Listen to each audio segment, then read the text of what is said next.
Buenos días, doctores. ¿Se escucha mi voz? ¿Se escucha el audio bien?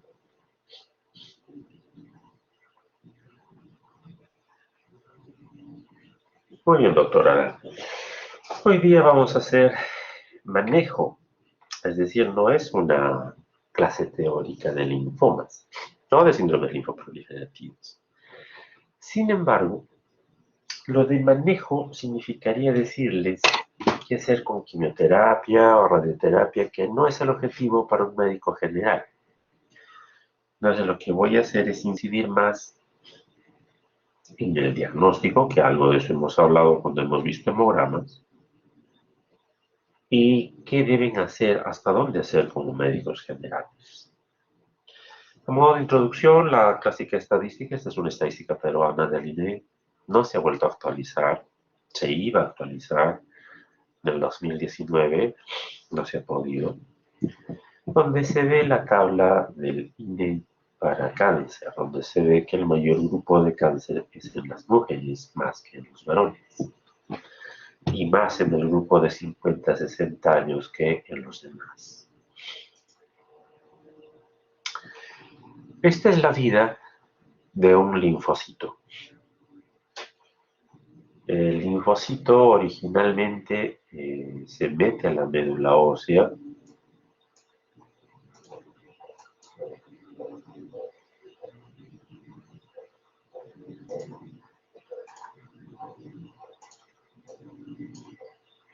Ahora sí. Se mete a la médula ósea y se le va a llamar linfoblasto.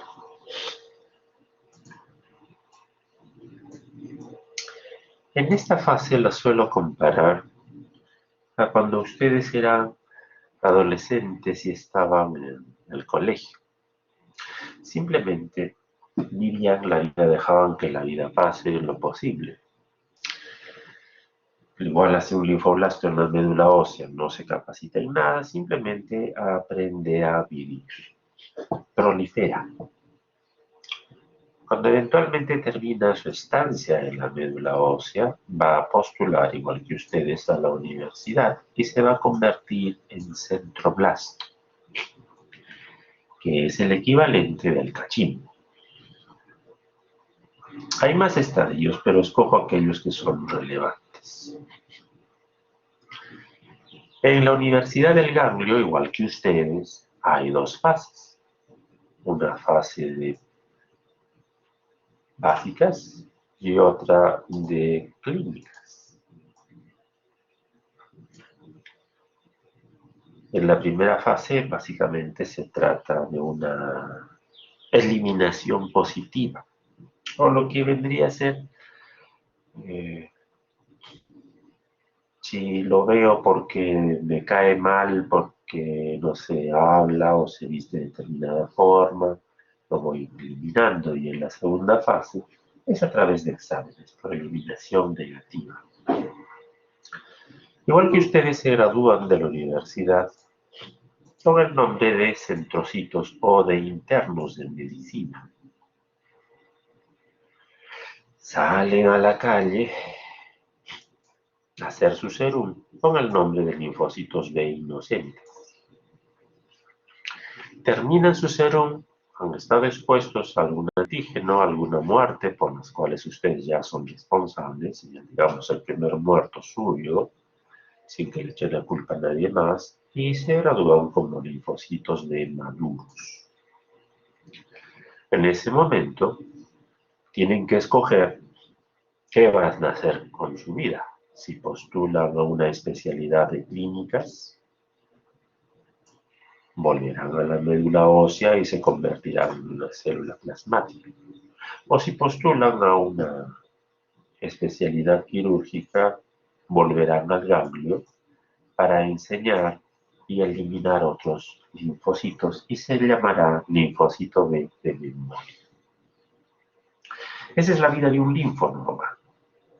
Este gráfico lo encuentran o lo he tomado de patología de Robin, solo que de una forma más simplificada. Ahora, sí, la mutación, el problema oncológico sucede en la fase más inicial, se llamará leucemia linfoide aguda, la fase del linfoblasto, del colegio. En cambio, si se sucede en las fases de serum, B inocente o B maduro, se llamará leucemia linfoide crónica. Es decir, ambas leucemias solo comparten el nombre, pero nada más. Bueno, comparten el nombre y la célula de la que se origina, pero clínicamente no tienen nada que ver. De hecho, es un error llamarle leucemia linfoide crónica, como deben haberlo visto en teoría. El nombre más apropiado es el linfoma, pero bueno, está ese nombre ahí. Si la mutación afecta a los estadios inmaduros, desde centroblasto para atrás tendremos al linfoma no Hodgkin. En cambio, si afecta a la fase donde ustedes están clínicas, se llamará linfoma Hodgkin. De esto se colige lo siguiente. En esta zona también está la leucemia, si se dan cuenta. Quiere decir que hay una zona común a las leucemias y a los linfomas. Sí, eso es cierto. Los linfomas derivan en leucemias por un proceso que se llama leucemización. No todos los linfomas hacen eso. Usualmente se acepta que un 10% de los linfomas hace esto, convertirse en leucemia. Es decir, yo hoy día me hacen una biopsia de ganglio y me dicen, señor, usted tiene un linfoma de alto grado. Un linfoma linfoblasto. Muy bien. Me tratan, me dan quimio, etcétera, etcétera. Y luego de un año me dicen, señor, usted ahora tiene una leucemia. Ah, entonces se equivocaron, pues defínanse, pues qué cosas, no saben, no han estudiado. Están jugando conmigo. Primera vez el linfoma, no. Otro día. Ah, es que eso lo hicieron, no sé, en el hospital María Soledad. Siempre son brutos, en cambio en el INE son inteligentes, ¿no? Y por eso han cambiado de nombre. No, nada de eso. Es porque los linfomas no Hodgkin, algunos sí cambian de nombre, de clase, de enfermedad. Y al revés no es posible. Es decir, que una leucemia se transforme en un linfoma, eso no es posible, no existe. Es como si los linfomas no Hodgkin fueran el grado de comandante, de coronel, y lo que quiere un comandante y un coronel es subir de categoría, de puesto, de rango, y quieren o aspiran a ser generales, de brigada y de división. Las leucemias son los generales y los linfomas los coroneles. Por contraparte, también de esto se colige que los linfomas Hodgkin muy poco tienen que ver con los no Hodgkin, de hecho es casi nada, y no se transforman en nada. No existe transformación de un Hodgkin en algo más que no sea un Hodgkin. Él es leal hasta la muerte. Hasta allí nos entendemos. ¿Alguna duda o pregunta? Esta parte, cuando digo que un linfoma no Hodgkin puede transformarse en leucemia, es lo que suele confundir. E insisto que no todos los linfomas lo hacen, solo los de alto grado, como ya deben haberlo visto en teoría. Finalmente, si la transformación-mutación se sucede en la fase de célula plasmática o de linfocitos B de memoria, lo que aparece es un mieloma múltiple, que es otra neoplasia que ya la han visto también. El objetivo hasta aquí es que nos orientemos de qué cosas estamos hablando cuando decimos síndromes linfoproliferativos. Incluye el mieloma, incluye los linfomas, incluye las leucemias. E inclusive incluye otras cosas más raras todavía, pero incluye muchas cosas. Con esta introducción voy a referirme a algunas cositas que me interesan del linfoma Hodgkin. No es una clase para que ustedes aprendan a enfocar un linfoma Hodgkin. En la foto lo que se ve es el doctor Hodgkin, un puritano británico que muere de linfoma, curiosamente.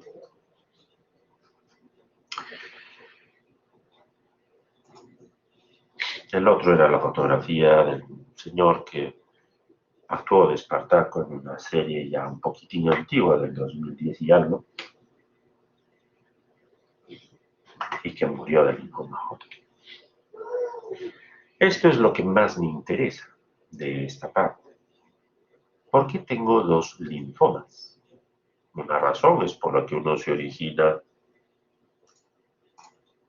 por su origen. Los no Hodgkin se originan acá.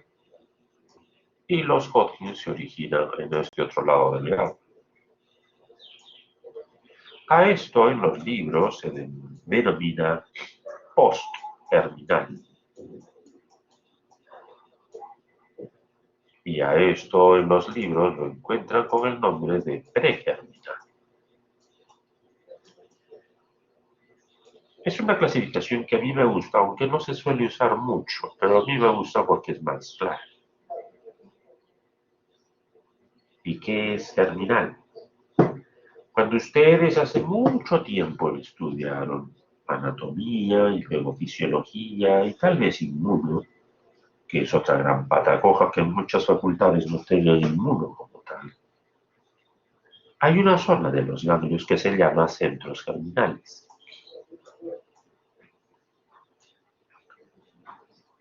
Estos centros germinales son el sitio de formación. Un ratito, por favor.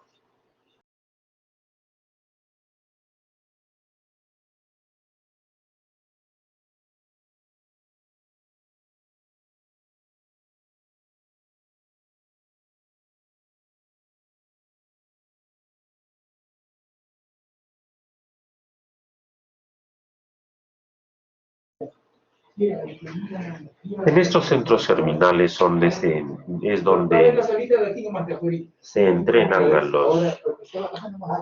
a los linfocitos.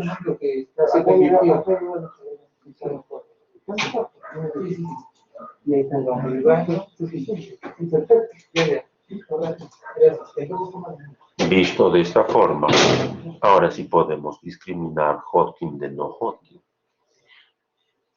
Las linfomas Hodgkin son postgerminales y los no Hodgkin son pregerminales. Pero todavía eso les debe sonar feo. Ok.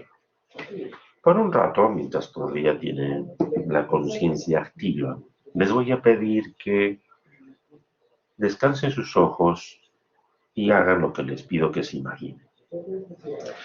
Imagínense que está toda su promoción junta.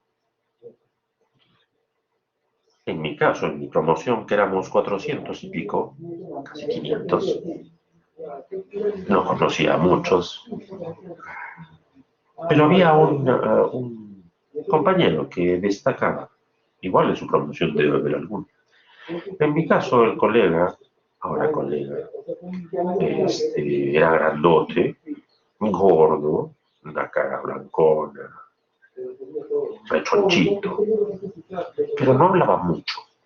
Era retraído, era tímido. En su promoción se debe semejar. Tenía dinero, bastante dinero.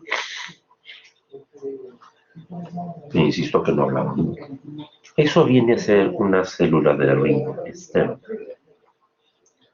Aquí están presentes las células de ring stem, que no son patognomónicas, pero digamos son más frecuentes. ¿Y qué es una célula de ring stem? Es un linfocito B. Un linfocito B tan tímido que diríamos es medio Asperger. Tan Asperger que no es capaz de hablar con los demás. Es un linfocito B que tiene plata, y la plata, cuando uno es una célula, significa cuánto de interleuquina 6 tienes. Ese es su dinero. Entonces, en un linfoma Hodgkin, las células de red Stenberg tímidas tienen plata y empiezan a contratar a otros.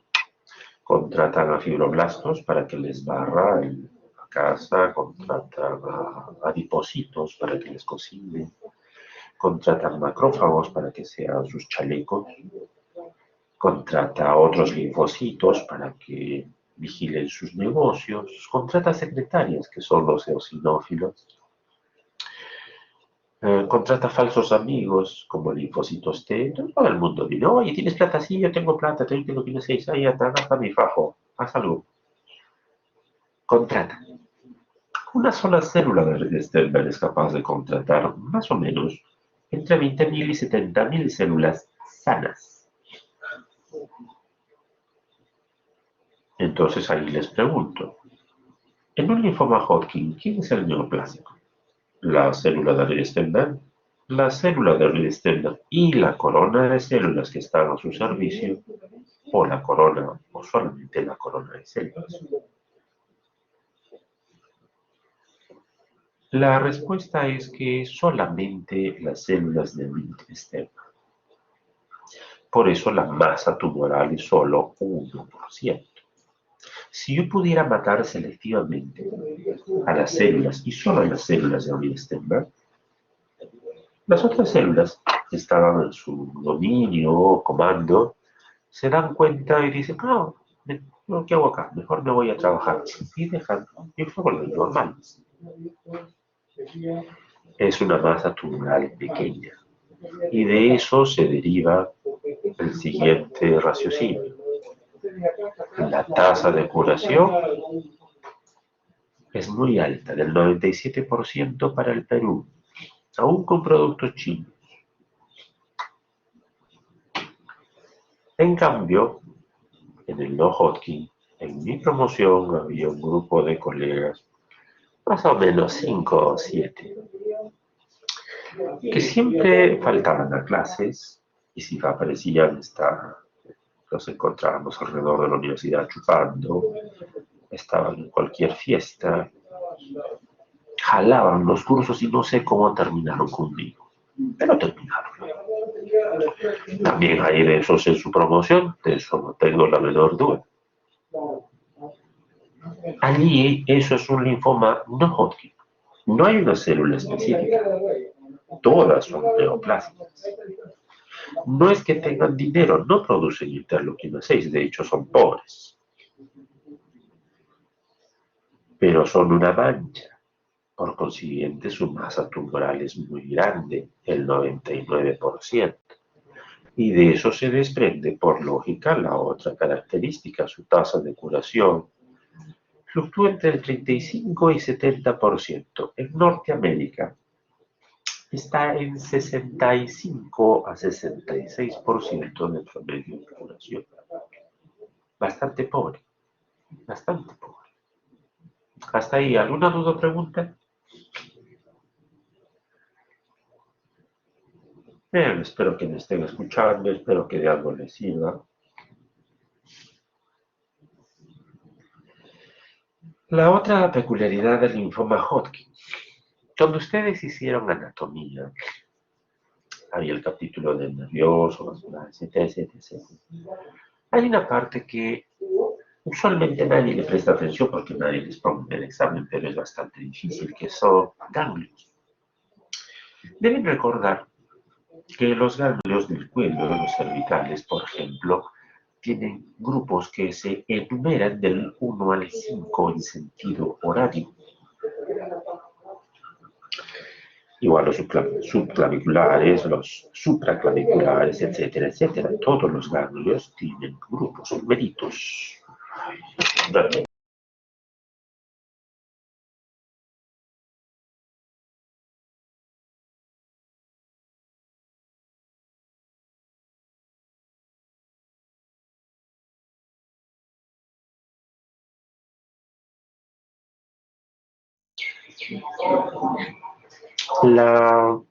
Esos numeritos no se colocaron al azar. Cuando se hacían disecciones de ganglios, se escogían los pacientes que tenían linfoma. y eran linfomas Hodgkin, y se dieron cuenta en aquel entonces, en el 1700 y en el 1800, que estos aparecían en un orden, y de ese orden aparecieron esos numeritos.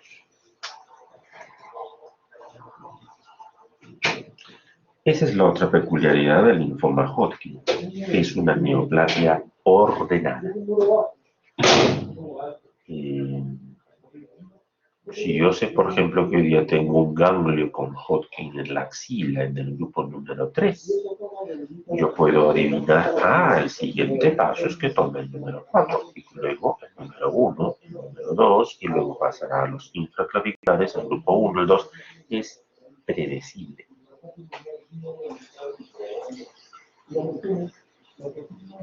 Predecible. En cambio, el no Hodgkin no. En el no Hodgkin, el paciente les va a decir, doctor, hace 3 meses tenía un bulto en la ingle. Lo sobé, le pasé una moneda, le pasé papel, le pasé queroseno, me tomé una hierba, se borró. Pero luego me ha vuelto a aparecer otro en el cuello. Y ahora vengo porque ya me preocupa. Eso es lo que normalmente los humanos hacen, ¿no? En el linfoma no Hodgkin, en cambio, no es una neoplasia predecible. Es más, los linfomas Hodgkin son ganglionares. Inician en el ganglio y a partir del ganglio se hacen extraganglionares a veces. En cambio, el no Hodgkin, la mitad es ganglionar al inicio y se hace extraganglionar, y la otra mitad es extraganglionar y se hace ganglionar. Un cambalache. ¿Hasta allí alguna duda o pregunta? La tercera diferencia es ya más pequeñita. El linfoma Hodgkin solo existe en la estirpe B y los no Hodgkin hay B, T, NK, gamma, delta.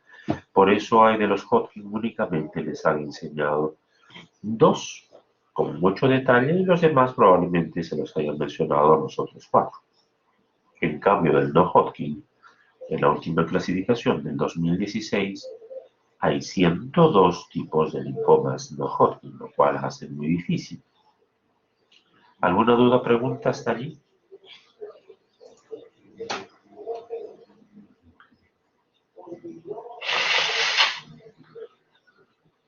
Bien. Habiendo diferenciado qué es un Hodgkin de un no Hodgkin, las principales diferencias, hablaremos un poco más del no Hodgkin.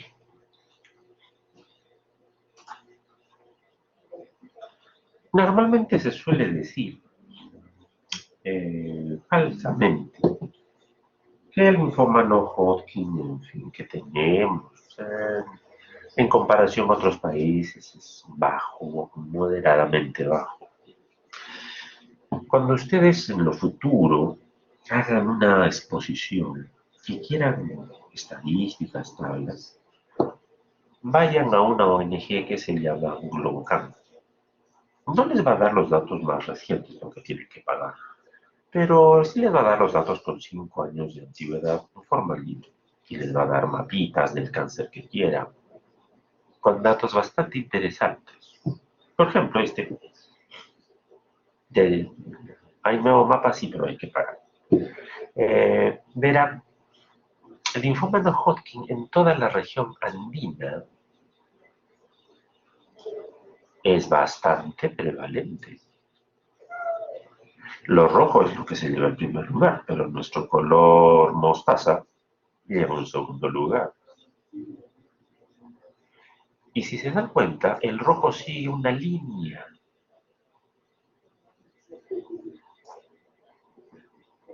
Eso nadie sabe todavía explicar por qué. Porque incluye también países pobres, se dan cuenta en esas regiones. Ahora, ¿por qué el Perú tiene, igual que toda la región andina, tiene esta prevalencia bastante fuerte? Tenemos más linfomas que los rusos, que los chinos. que los hindúes. Eso lo vamos a aclarar y lo va a quedar claro al final de esta pequeña presentación. Los linfomas no Hodgkin vienen subiendo en el mundo.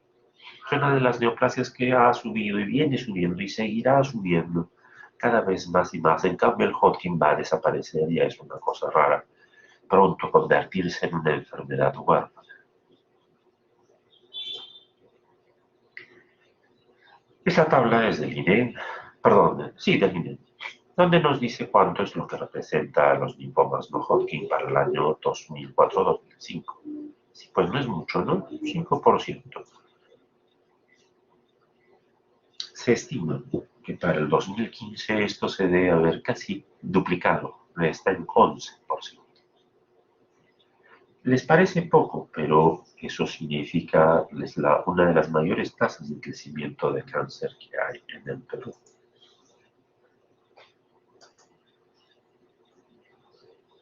Estos son los tipos de STIPEG que no me voy a poner a hablar.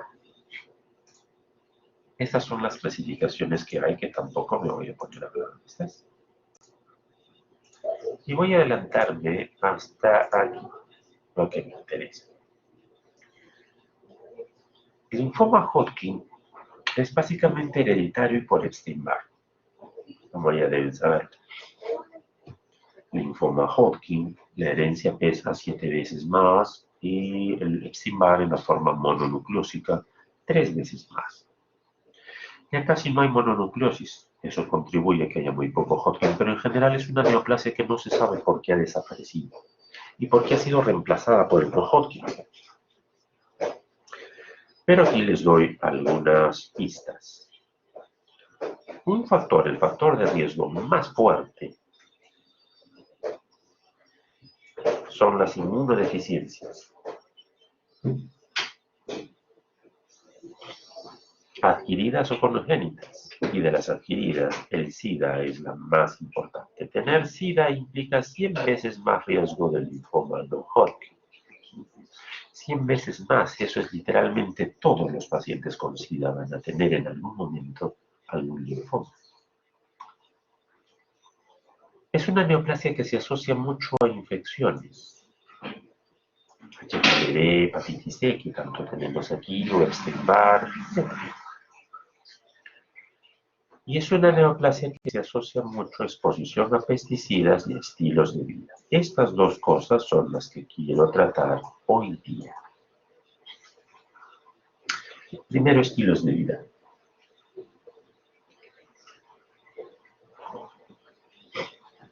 Son 5 ejemplos que les doy.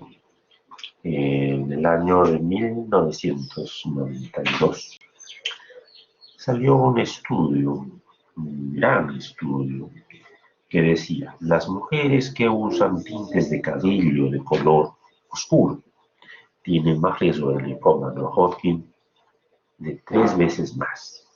En esa época eran los tintes de cabello amoniacales o los que huelen feo. Eso obligó a la industria a cambiar y retirar el amoníaco. Más o menos hace 7 años atrás, si no me equivoco, volvió a hacerse el mismo estudio y volvió a concluirse.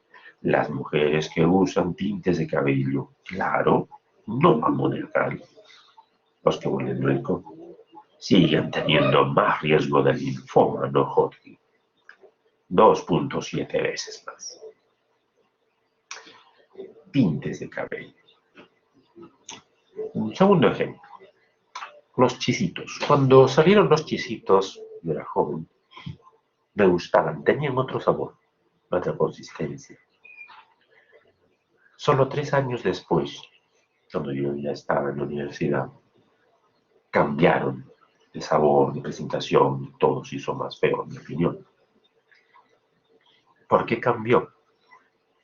Porque se descubrió en los chisitos dioxinas por primera vez. Las dioxinas son una serie de productos aromáticos. Por aromático no es que huela rico, sino el núcleo aromático, que producen cáncer, varias formas de cáncer, desde cáncer de vejiga, pulmón, páncreas, linfomas y leucemias. Y esa presencia obligó a cambiar al productor la receta. Segundo ejemplo. Para el tercer ejemplo vamos a fastidiar a alguien. A la doctora Belinda Palma. Doctora Palma. Sí, doctor, buenos días. Buenos días, doctor. El tercer ejemplo trata sobre los aceites y frituras. ¿Con qué le han dicho que es el mejor aceite? ¿Cuál cree que usted que es el mejor aceite para cocinar?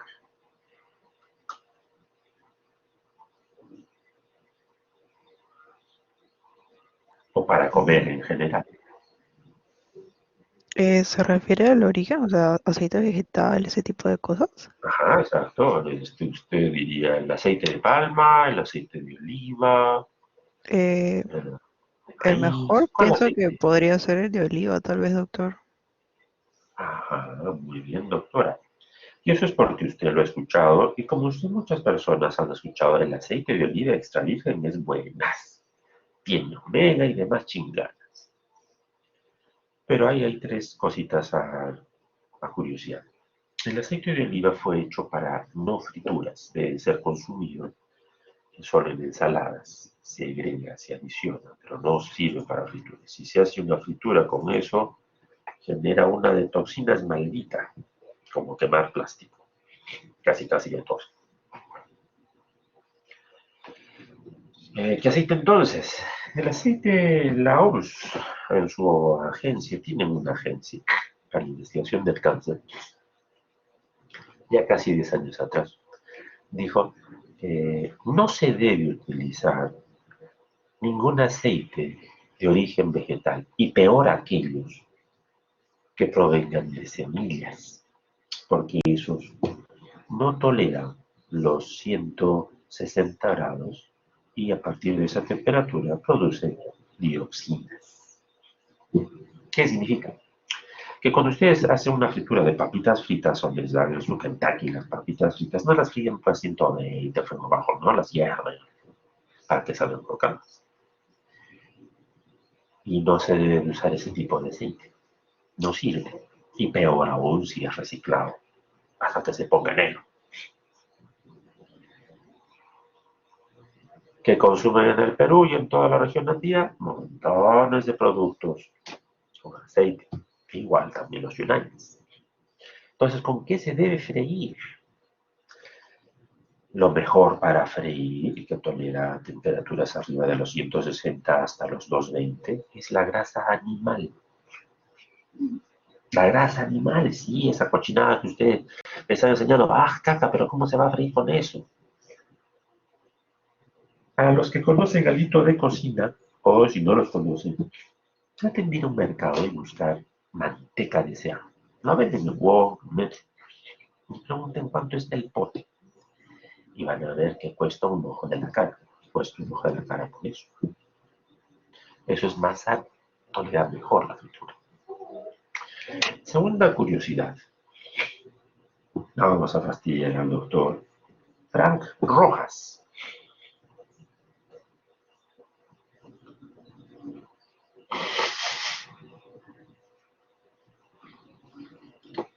Doctor Rojas.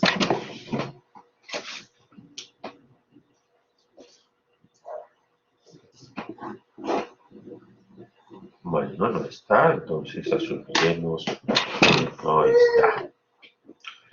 Preguntaremos entonces a la doctora Yanela Nicho.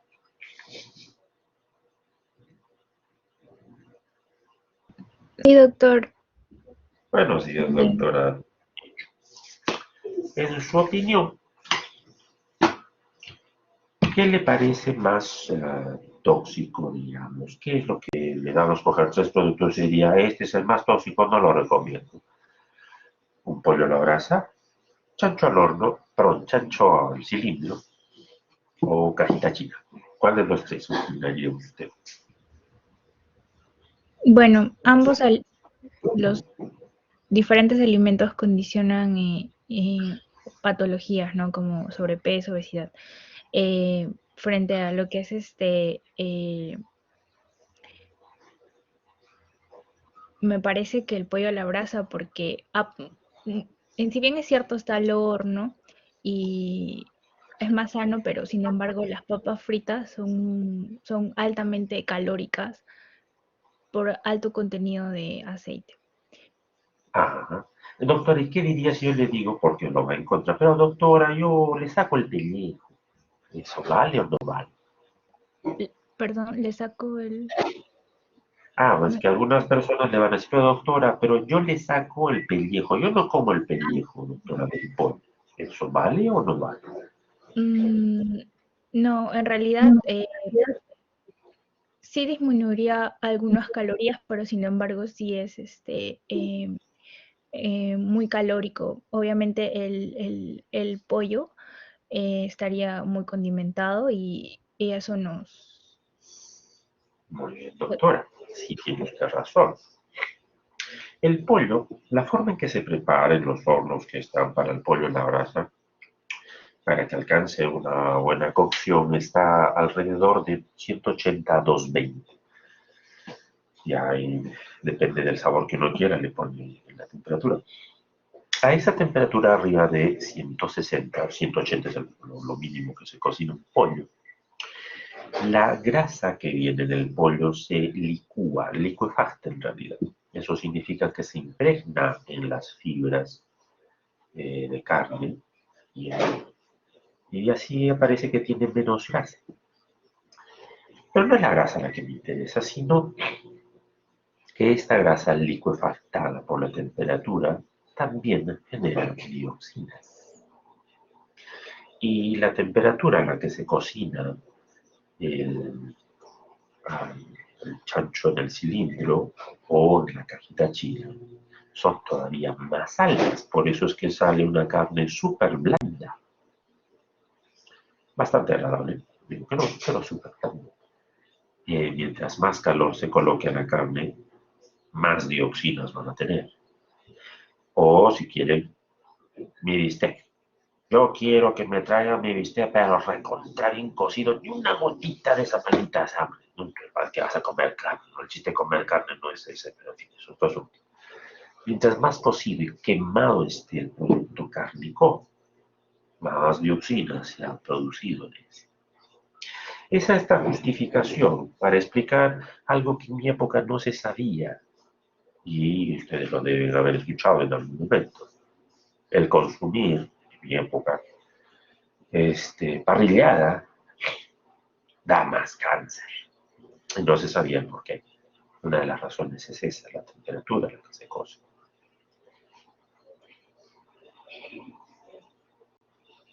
Ahora vamos a mi tercer y último ejemplo sobre este grupo de estilos de vida. Vamos a preguntar al doctor Leonardo Villegas. Sí, doctor. Ah, doctor Leonardo Villegas. Otro costumbre bastante, no solo peruana, andina, diría yo. ¿Qué prefiere usted tomar? ¿Una Inca Cola, una Coca-Cola o una Fanta? ¿Cuál prefiere? Mm, Personalmente soy más de Inca Cola. Muy bien, doctor. Una gran parte, obviamente, prefiere Inca Cola. La Inca Cola, si uno se la da a tomar a un extranjero, no es muy agradable. Más allá de la opinión, con eso del dulce, yo pienso que es un jarabe, pero bueno. Es muy agradable por el color. Eh, y ahí abajo dice que la carta tiene tartracina. La tartracina es un pigmento que hubo toda una historia con la tartracina, ¿no? Para los europeos esto es carcinogénico, igual que las dioxinas. Igual que ellos no quieren nada que ver con la tartracina. Pero los Estados Unidos dijo en la OMS, no, la tartracina si la das a dosis bajitas no es carcinogénica, nada más te irrita la panza, pero no te da cáncer. Pero si te metes a dar mucha dosis, bueno, es tu problema. Y por esa razón es que la tartracina no es todavía considerada como un carcinogénico en sí, es dosis dependiente. Y eso es puro truco por simplemente la industria. Hay otras gaseosas que son más amarillas que la Coca-Cola, ¿no?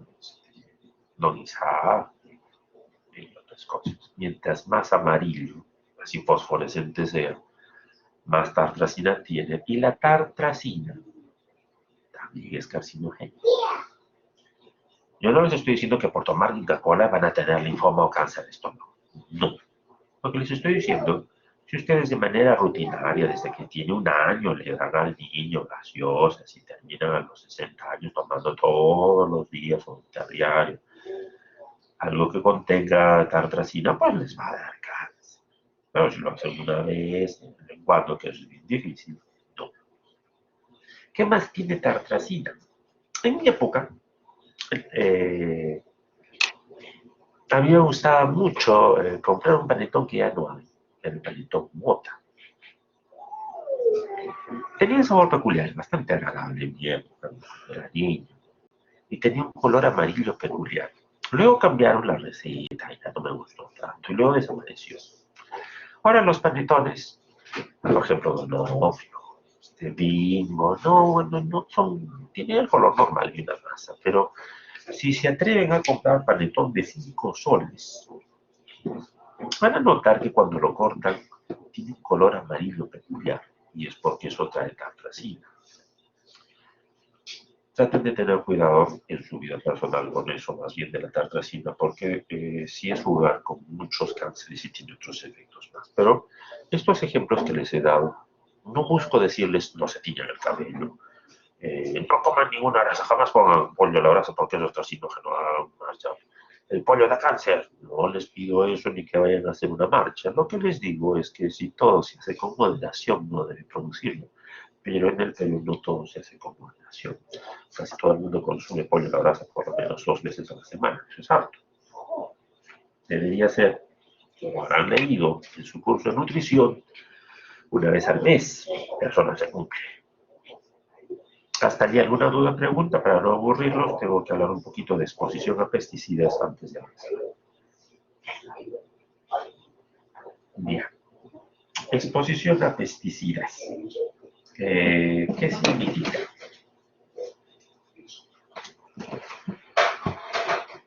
Muchas veces ustedes van a enfrentar pacientes donde ustedes les dicen, mire, si usted, no sé, tiene tal tipo de linfoma u otro cáncer, el paciente va a decir, mire, doctor, yo no confío en usted.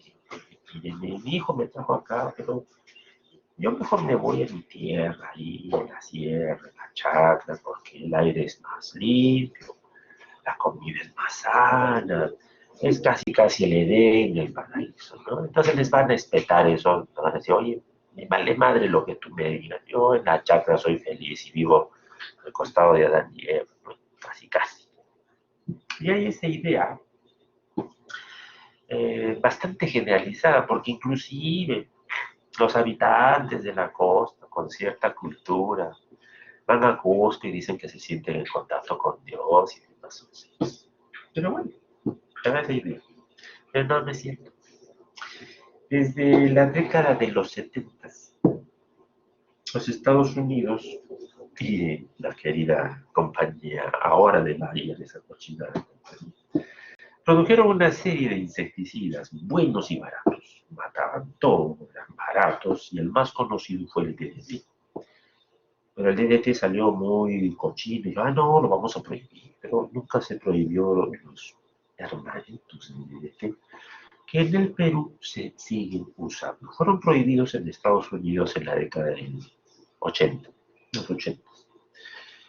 Se llevaban órganos clorinados y clorinados puros o de depósito. Pero se siguen usando no solo en el Perú, en buena parte del mundo todavía. ¿Qué tienen de peculiar? Basta que yo rocíe, esparce este producto, el más conocido es Malatión, y demás, que incluso el Estado peruano lo usa para desinfectar contra los mosquitos. Pero, una vez esparcido, se queda en el suelo por 15 años. Una sola rociada. 15 años. ¿Y qué tiene que ver eso? Pues son pesticidas, organoclorinados, y los organoclorinados se depositan en el hígado de los seres humanos, y eso no es que dé cáncer de hígado, pero sí Si le doy una dosis acumulada total a X, voy a producir otros cánceres. Pulmón, de boca, laringe, cerebro y linfomas.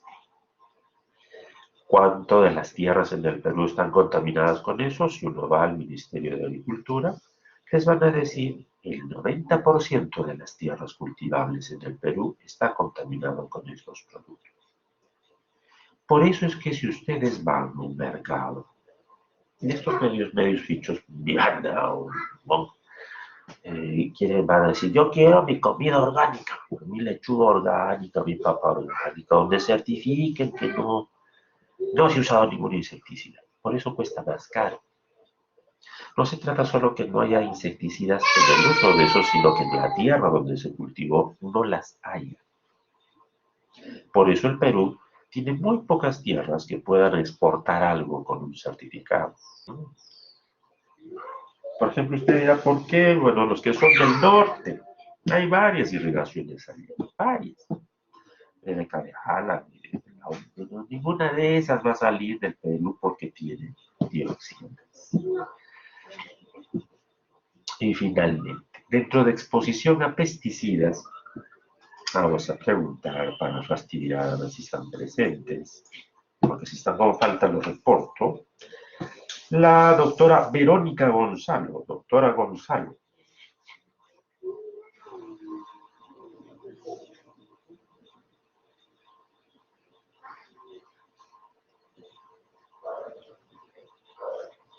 Doctora Gonzalo. Sí, doctor. Aquí está la doctora. ¿Me escucha? Buenos días, doctora. Sí la escucho, doctora. Doctora Verónica, cuando usted llevó fármaco o producto de sus estudios, ¿sabe más o menos cómo se prepara la cocaína? ¿O qué productos se necesitan para preparar pasta?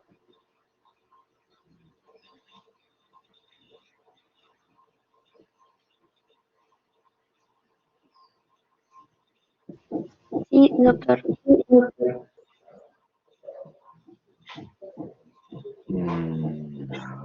Ay, no le escucho bien, doctor, disculpe, mi señal está baja. Ya le decía, si producto de sus estudios de fármaco, en el curso de fármaco, sabe con qué se prepara o tiene una noción de con qué se prepara la pasta básica de cocaína.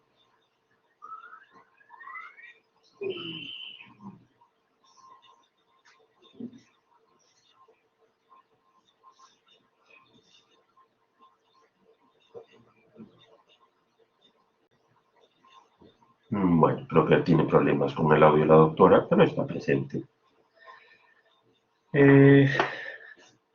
Para los curiosos, para preparar pasta básica, se hace un hueco en la tierra, se colocan plásticos en el fondo o en las bolsas de plástico muy grandes. El hueco debe ser más o menos de 1,5 metros de profundidad, por más o menos 1 metro de diámetro. En esta poza se coloca al fondo las hojas de coca machacadas, secas y machacadas. Y se prepara un menjunje a base de ácido clorhídrico. Y en mi época, la mejor pasta básica era con queroseno. Ahora ya no se produce queroseno. Se usaba luego gasolina de 84, que ya no existe tampoco. Pero todavía existe una gasolina asquerosamente cochina, que es la gasolina de 92. Casi todos los hijos venden 94, 98. En 92 ustedes decían, ¿dónde venden eso? Sí, y sobre todo porque la gasolina 94 en el Perú es fácilmente degradada a 92. ¿Qué tienen de peculiar estos combustibles, la de 94 para abajo, de 92 para abajo? Tiene una serie de químicos que sirven para la maceración de hoja de coca. Entonces la persona, el encargado, se mete a la fosa y empieza a hacer una especie de vendimia todos los días de pisotear la coca que está en el fondo y revolverla. Y así lo hace a lo largo de más o menos 10 días. Ese combustible cochino entra en contacto con el cultivador de hojas de coca. Y eso es una exposición casi permanente. Muchos de los casos de linfomas que vienen y de aplasia medular, porque es el mismo mecanismo para la aplasia y de leucemias, vienen de zonas de ceja de selva, por esa razón, porque hay exposición a alguno de estos componentes de la pasta básica de cocaína. No que se la fumen, simplemente que ellos participan en la producción de este producto. ¿Hasta ahí alguna duda o pregunta para no aburrirlos? Ya me estoy excediendo del tiempo. Cuando hablan de linfomas, no, Hodgkin, el alumno, el médico piensa, linfoma, un ganglio, no, si no hay ganglio, no. No es cierto. Los linfomas, no Hodgkin, la mitad de ellos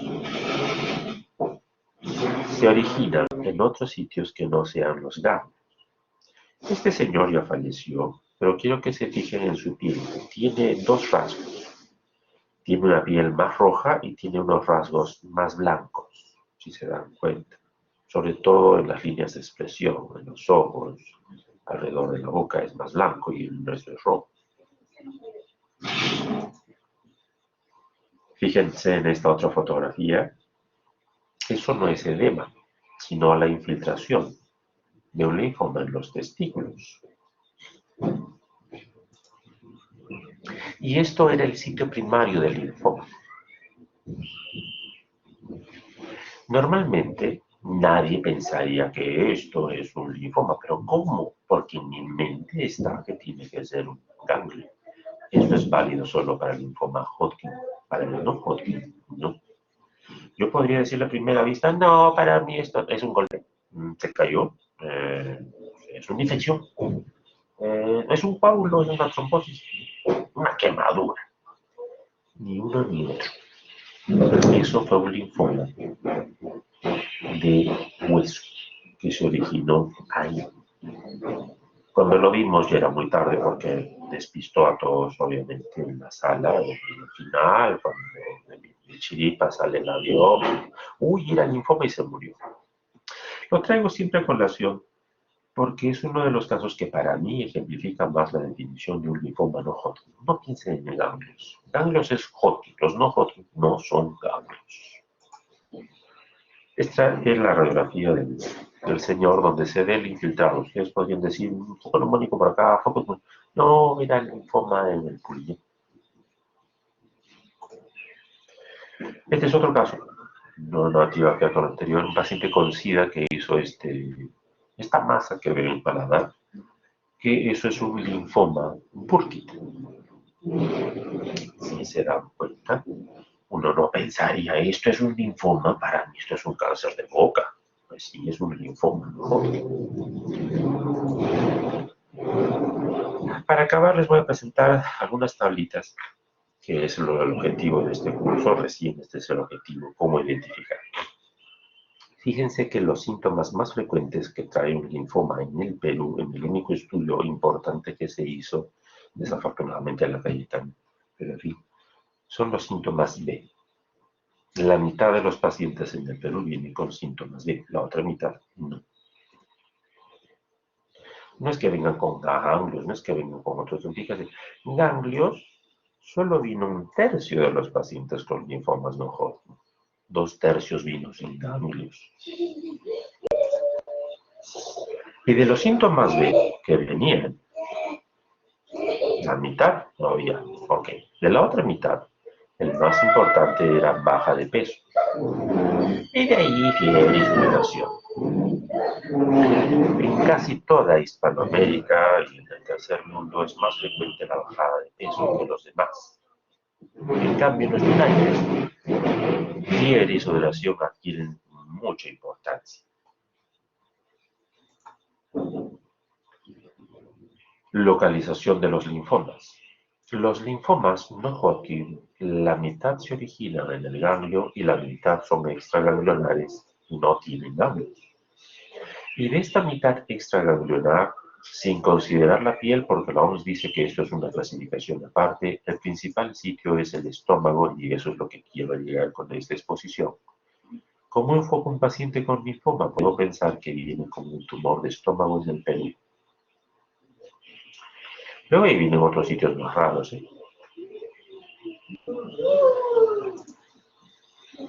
Esto es una endoscopía, esto de aquí es un linfoma no Hodgkin. Uno dirá, pero eso más parece un adenocarcinoma. Sí, muchas veces es adenocarcinoma, pero la patología aclara que también son linfomas.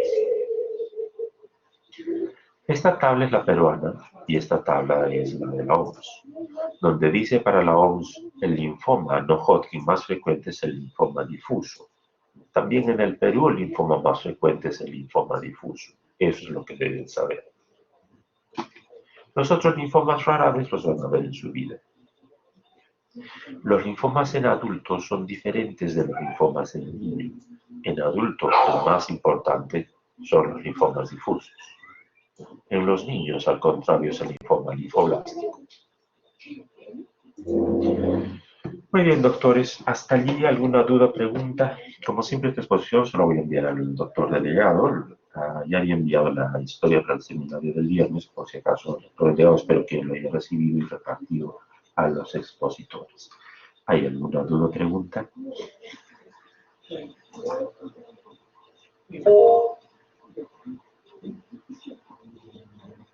Ah, no había leído. Doctor Malca, sí, dígame.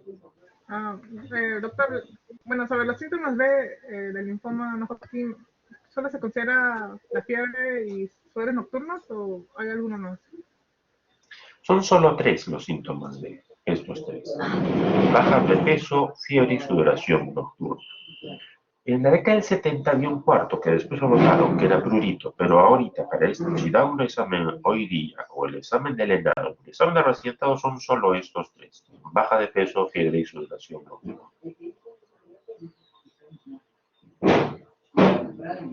Acá me preguntaba, lo había leído el doctor Diego Aguilar, ¿en qué consiste un linfoma Burkitt? Este linfoma de acá.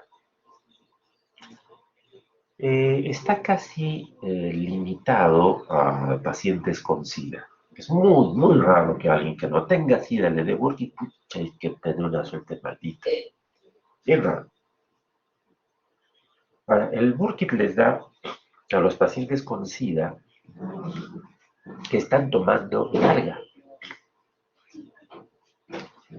Y se mueren por el Burkitt y no por el SIDA.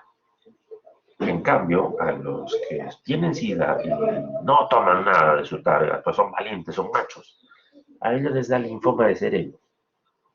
En fin, ¿en qué consiste un Burkitt? Es una forma de linfoma exclusiva, casi exclusiva de pacientes con SIDA, que normalmente se origina en algún órgano sólido, nunca en ganglio. El Burkitt es netamente extraganglionar, después se mete al ganglio. Yo he visto de pulmón, he visto de costilla, he visto en mama de varón, ese fue el más rayado de todos, un linfoma de mama de varón. Esto es más o menos frecuente que aparezcan en la boca, más o menos frecuente. El otro sitio frecuente que aparezcan los Burkitt es el intestino ileocecal. Siempre tienen una mala evolución y casi siempre son mortales. ¿Alguna otra duda, pregunta que tengan? Muy bien, doctores, si no hay más preguntas, hasta aquí llegamos. Yo ya envié mis preguntas sobre esto para el doctor para que tengan el examen el sábado. Nos vemos conmigo el día viernes, nos vamos a ver. Muy bien. Hasta aquí llegamos, doctores. Gracias por su paciencia.